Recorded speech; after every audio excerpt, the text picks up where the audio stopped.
You ask Tiger to solve. This deals with linear equations with one unknown. The final result is x equals 45. Let's solve it step by step. Simplify the expression. Find the greatest common factor of the numerator and denominator. Factor out and cancel the greatest common factor. Isolate the x.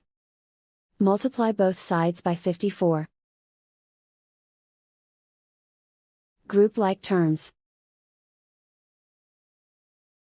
Multiply the coefficients. Simplify the fraction. Multiply the fractions. Simplify the arithmetic. And so the final result is x equals 45.